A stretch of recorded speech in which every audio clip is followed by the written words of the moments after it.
নমস্কাৰ, মই আপোনাৰ এষ্ট্ৰলজাৰ ডক্টৰ শ্ৰী শ্ৰী ঘোষ। আমি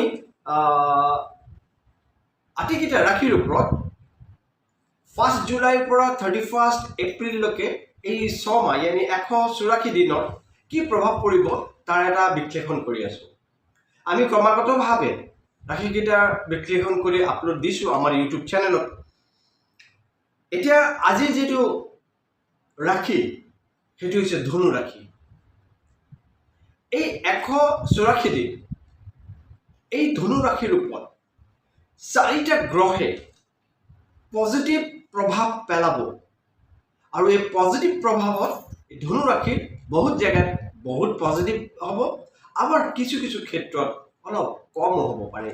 দুই এক জেগাত অলপ খেলিমেলি হোৱাৰ অৱস্থান দেখা গৈছে আগন্তুক 6 মাহটো, জুলাইৰ প্ৰথম ডিচেম্বৰৰ শেষলৈকে 2024। তো আমি আজি ধনুৰাশিৰ জাতক জাতিকে কৈছোঁ। ধনুৰাশিৰ জাতক জাতিকে জেদটো বহুত আছে মনত, কিন্তু যেটো কম্পেক্ট কৰ্ম সেই কম্পেক্ট কৰ্মটোৰ অভাৱত ভাল ভাল প্লেনিং হাতৰ পৰা ওলাই যায়গে। কৰ্মক্ষেত্ৰত বহুত কষ্ট কৰাৰ পিছত সেই অনুপাতে ফলটো ওলাই নাহে।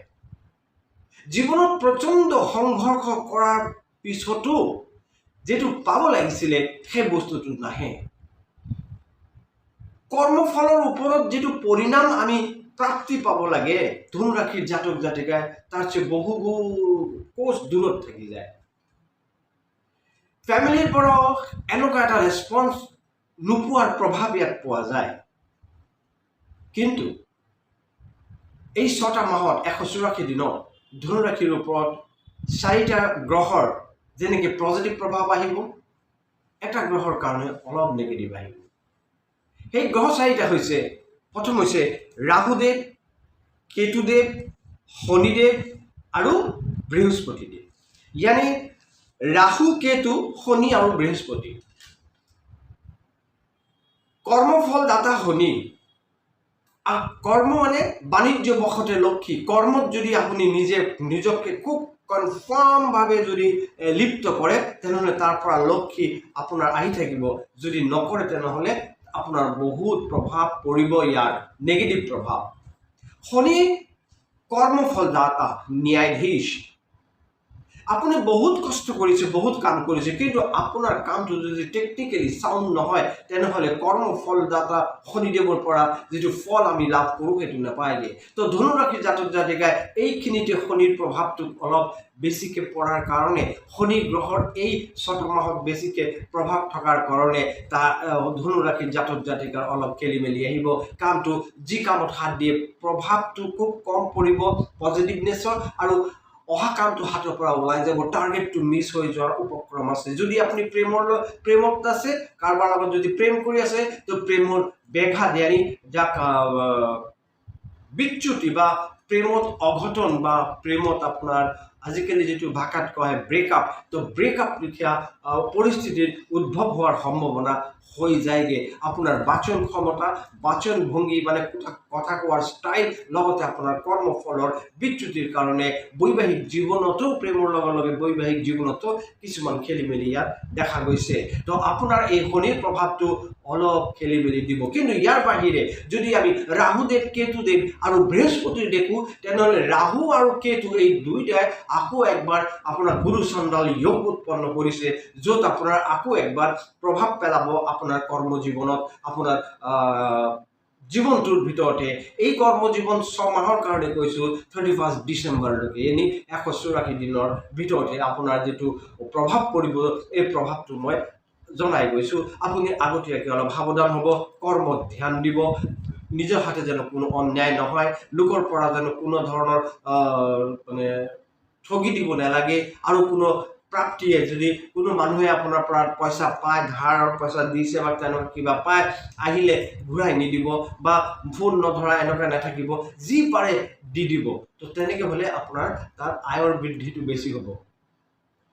আপুনি যদি চাকৰিয়াল হয়, শনি হৈছে চাকৰিয়াল, গভৰ্ণমেণ্ট চাকৰিয়ালৰ ৰিপ্ৰেজেণ্ট কৰে।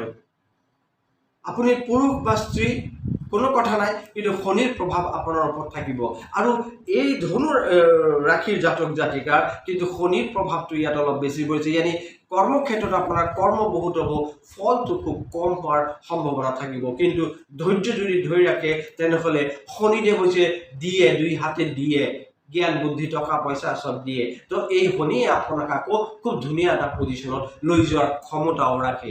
তাৰমানে আপুনি কৰ্মত নিষ্ঠা হ'ব লাগিব, লাগিলে আপুনি বেচৰকাৰী কৰ্ম কৰক ইয়াৰ চৰকাৰী কৰ্ম কৰক। তো নিষ্ঠাবান হোৱাটো আপোনাৰ কাৰণে একান্ত প্ৰয়োজন। যদি আপুনি ব্যৱসায়ৰ লগত জড়িত, লছ হোৱাৰ অলপ সম্ভাৱনা ইয়াত থাকিব, ইয়াৰে আপোনাৰ যিটো চেল ইয়ানি বিক্ৰী তাত অলপ আপোনাৰ প্ৰভাৱ পৰিব, বা বহু বস্তু আপুনি যিটো কিনি ৰাখিছে তো যিকেইটা এক্সপায়াৰ ডেটটো পাৰ হৈ যোৱাৰ সম্ভাৱনা থাকিব, যিটো আপুনি আৰু আগত চেল কৰিব নোৱাৰিব। তো এনেকুৱা কিছুমান সৰু সৰু ক্ষেত্ৰত আপোনাৰ সৰু সুৰা লছ হোৱাৰ সম্ভাৱনা থাকিব। চোকা দৃষ্টি ৰাখিব লাগিব আপোনাৰ বিজনেছত, কৰ্মত আপুনি ধ্যান দিব লাগিব। যদি পাৰ্টনাৰশ্বিপত আছে, এতিয়ালৈকে যদি পাৰ্টনাৰশ্বিপ ডিড হোৱা নাই তো ইমিডিয়েটলি যিমান বেগেৰে পাৰে কোৰ্টত গৈ পেলাই পাৰ্টনাৰশ্বিপ ডিডটো বনাই লওক, নহ'লে কিন্তু আপোনাৰ ক্ষতি হোৱাৰ সম্ভাৱনা বহুত বেছি থাকিব। পাৰ্টনাৰশ্বিপত পইচা আপুনি লগাই দিব, কিন্তু ঘূৰাই পাবলৈ আপোনাৰ কষ্ট হোৱাৰ সম্ভাৱনা বহুত বেছি আছে। এই জেগাত আপুনি ধ্যান দিব। কিন্তু ৰাহু আৰু কেতু আৰু যদি বৃহস্পতিক আমি গুৰুচন্দ্ৰ যুগৰ বাহিৰৰ পৰা দেখোঁ, তেনেহ'লে আপোনাৰ বৈবাহিক জীৱনত এনেকুৱা এটা প্ৰভাৱ দিব যে আপুনি যদি বিবাহৰ ইচ্ছুক আছে তো এই সময়ছোৱাৰ ভিতৰত আপুনি বিবাহ কৰিবলৈ উদ্যত যদি আছে তো এই সময়ছোৱা আপোনাৰ কাৰণে ভাল। আপুনি যদি মাটি কিনিব বিচাৰে, লেণ্ড প্ৰপাৰ্টি কিনিব বিচাৰে, আপুনি যদি গাড়ী কিনিব বিচাৰে তো এই সময়ছোৱাটো আপোনাৰ কাৰণে অধিক ভাল। কিন্তু বৃহস্পতি সদায় গুৰুচন্দ্ৰ যুগত ব্যাঘাত সৃষ্টি কৰে। এইকাৰণে শনি, বৃহস্পতি আৰু ৰাহুদেৱ এই তিনিটাৰে আপোনাৰ প্ৰভাৱ আপোনাৰ ওপৰত আছে, আৰু তাৰ কাৰণে আপুনি কিছুমানটো কৰ্ম কৰিব লাগিব। পাৰিলেতো ৰেমেডি ধাৰণ কৰিবই লাগিব, নহ'লে ইয়াৰ লগে লগে কিছুমান কৰ্ম মই ভিডিঅ' লাষ্টত ক'ম, সেইটোত আপুনি ধ্যান দিব আৰু সেইকেইটা কণ্টিনিউৱাছলি কৰিব। তো এই 180 দিনত আপোনাৰ যিমানটো পেৰালাল যিমানটো লাইফষ্টাইল আছে সেইটোৰ গ্ৰাফটো অলপ উঠাই দিয়াৰ সম্ভাৱনা ইয়াত দেখা গৈছে। ধনুৰাশিৰ জাতক জাতিকা, আপোনাৰ আগতে একবাৰ কৈ গ'লো যে ফেমিলিৰ লগতে, পেৰেণ্টছৰ লগতে, আপোনাৰ পৰিয়ালবৰ্গৰ লগতে আপোনাৰ খুব এটা মিলা মিলি নহ'ব, তাতো আপোনাৰ হয়তো বেকবাইটিং হোৱাৰ সম্ভাৱনা বহুত বেছি আছে। কৰ্মযোগৰ য'ত কৰ্ম কৰি আছে তাতো আপুনি বেকবাইটিং ইয়ানি তৃতীয় ব্যক্তি ইয়ানি থাৰ্ড পাৰ্টি আহি পেলাই আপোনাৰ কৰ্মত ব্যাঘাত কৰি দিব, বা আপোনাৰ পৰিয়ালৰ খুব সুন্দৰ সংসাৰটোৰ ভিতৰতে বেকবাইটিং কৰি পেলাই গুপ্ত শত্ৰু আহি পেলাই তাত অলপ খেলি মেলি কৰাৰ সম্ভাৱনা ইয়াত স্পষ্ট হৈ আছে। সেই জেগাত আপুনি চোকা দৃষ্টি ৰাখিব, পজিটিভ ৰেজাল্ট আহিব। এইবাৰ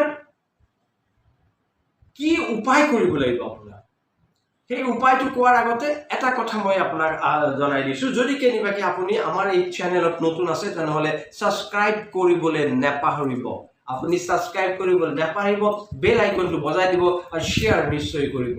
আৰু লগে লগে আমি গম পাম যে নহয় কোনোবাই শ্বেয়াৰ বা ছাবস্ক্ৰাইব কৰিছে, ছাবস্ক্ৰাইব বা লাইক কৰিছে, তেনেহ'লে আমাৰ উৎসাহটো বেছি বাঢ়ি যায়। আমি আকৌ নতুন নতুন ভিডিঅ' বনাই পেলাই এনেকৈ আগবঢ়াই গৈ থাকিম আপোনালোকৰ কাৰণে।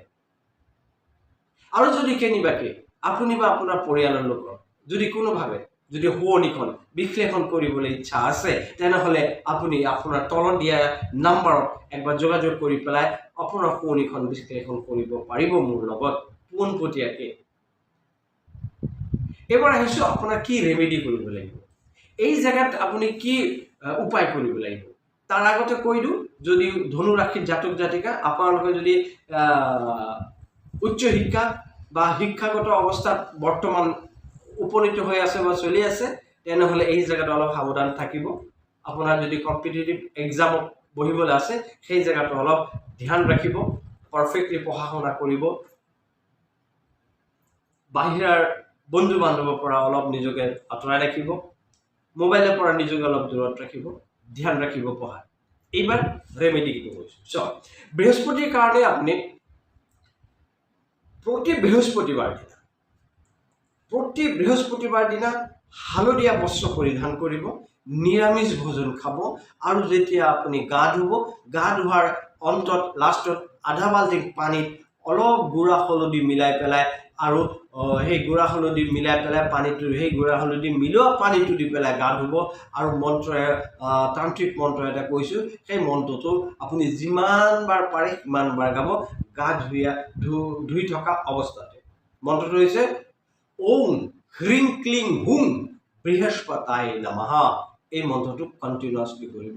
আৰু যদি পাৰে গাখীৰত কেশৰ ডুবাই ৰাখি পেলাই তাৰ যদি তিলক কৰে, তেনেহ'লে পজিটিভ ৰিজাল্ট আহে। মনত ৰাখিব, তিলক কৰিবলৈ মিডিল ফিংগাৰ, যিটো মধ্যমা, সেই মধ্যমা আঙুলি দিহে নিজৰ তিলকটো নিজে কৰিব। লগতে শনিদেৱৰ কাৰণে কিছু কাম কৰিব লাগে। যদিও আপোনাৰ ঘৰৰ ওচৰত কোনোবা জেগাত যদি আহঁত গছ আছে, তো শনিবাৰ দিনত ৰাতিপুৱা দুপৰীয়া গধূলি যেতিয়া হয়, অলপ মিঠাতেল প্ৰদান কৰিব।